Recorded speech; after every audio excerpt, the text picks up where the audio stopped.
What's up, bud? It's Rob. This is Apparel Success. And as some of you may know, my clothing brand does over 6 figures in sales per year, but it still has flaws. And what I want to talk to you about in this video here is the number one flaw inside my clothing brand. The one thing that, I perceive as holding my clothing brand back from growing. And it's something that I believe I can, if I share it with you, help you avoid making the same mistake when you first start up your clothing brand. So I wanted to share it with you and talk openly about how I deal with it and how I'm thinking about getting around it moving forward. Here it is.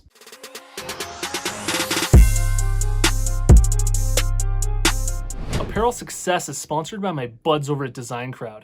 And if designs are something that you need help with for your clothing brand, then I seriously recommend that you give them a shot. You post a project on DesignCrowd, amazing designers from all around the world will compete for your project. You choose the winner, then you get that design plus revisions. This is literally the best-selling design on my website, and I got the design made through DesignCrowd. If you're interested, head over to designcrowd.com/apparel to learn about the special offer that I have for you where you can save up to $100 or simply use the discount code apparel when you post a project on DesignCrowd.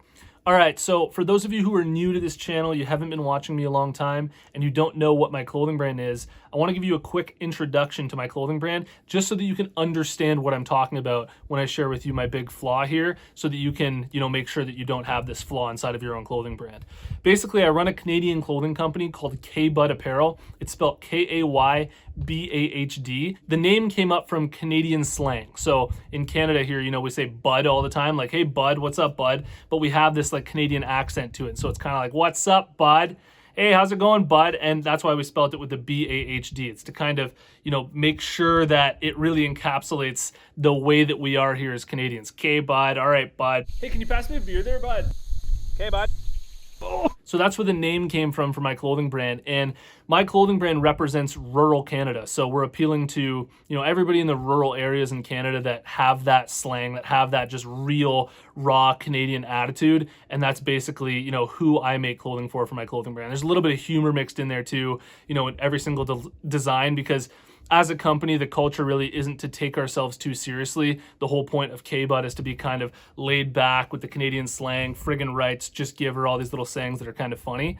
And so that's basically where K-Bud came from. Now, the biggest flaw inside of my clothing brand is paradoxically my brand's biggest strength. And the flaw is that my clothing brand's name has a pronunciation barrier. So if somebody comes across my clothing brand that's not a part of the Canadian subculture that I'm going after, that would understand K-Bud and the Canadian slang, then they're just simply not going to understand what the brand concept's about. And, it's really going to just be hard for them to buy in and want to come on board to buy my clothing.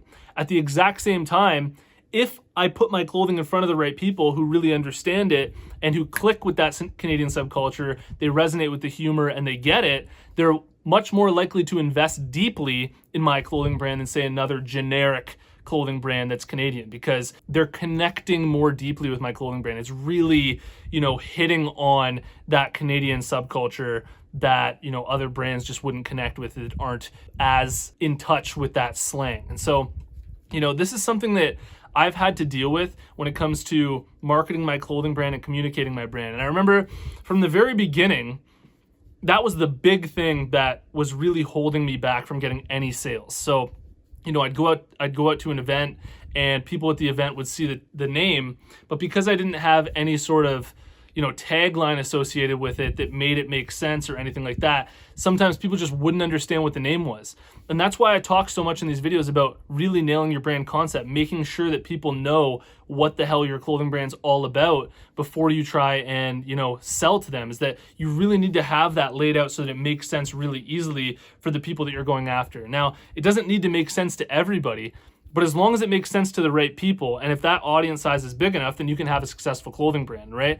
And I'm not trying to necessarily dominate the world here and, sell to everybody, but my clothing brand is really specifically made for, an audience size of maybe a few million people. It's not necessarily made for an audience size of 35 million, 100 million people. The lesson here is to really empathize with your audience, where they're coming from, and how they're going to be interpreting your clothing brand and making sense of your clothing brand.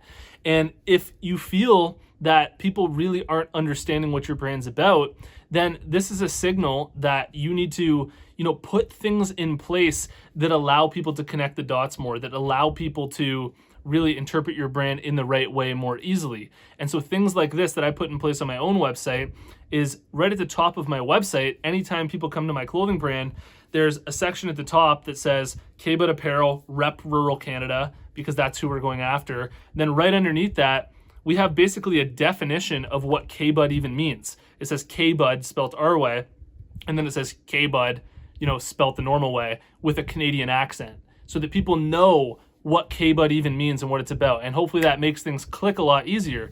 And from my experience, the second we added things like that on our website and, in our marketing efforts and our Facebook ads and things like that, everything started flowing a lot better for us. And that's when we really got into the 6-figure mark for our clothing brand, because people were connecting the dots a lot better and they were able to, resonate more deeply. And so they were sharing it with their friends. Dude, look at how funny this is. So friggin' Canadian. It's the most Canadian company I've ever seen. And that's the type of thing that you have to take into your own hands to do. And so, there's a lot of uniqueness from brand to brand, and you need to think for your own clothing brand, what is it about my clothing brand that's unique about my brand that, I can't even really look to other brands to gain inspiration from, where I need to really recognize how my clothing brand is being sort of interpreted by my audience, where I can put these things in place that allow my particular audience to understand exactly what my message is all about, so that you can relate to them better. Ideally, inside of your clothing brand,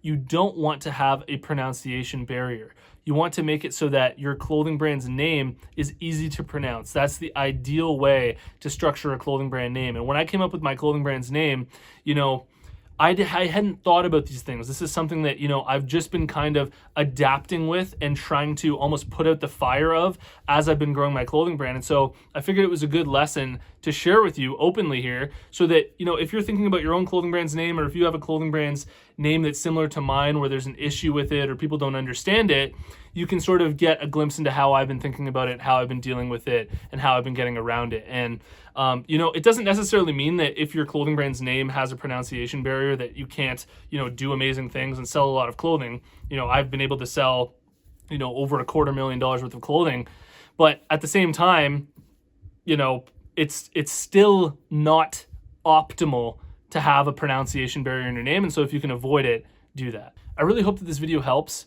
Drop the name of your clothing brand in the comments below. I think it'd be cool to see the different names that people have for their clothing brands, and how some of them have pronunciation barriers or not. To just try and get a feel for if you can understand what that person's clothing brand is all about just from the name itself. That would be a really cool thing to see. And if you haven't already, check out my clothing brand marketing masterclass at apparelsuccess.com/masterclass. It's 100% free to watch. And if you've made it to this point in the video, I want to tell you about the closed Facebook group that we have for Apparel Success. There's a link in the description. Follow that link, join us in the group, and I'll see you in the next one. Peace.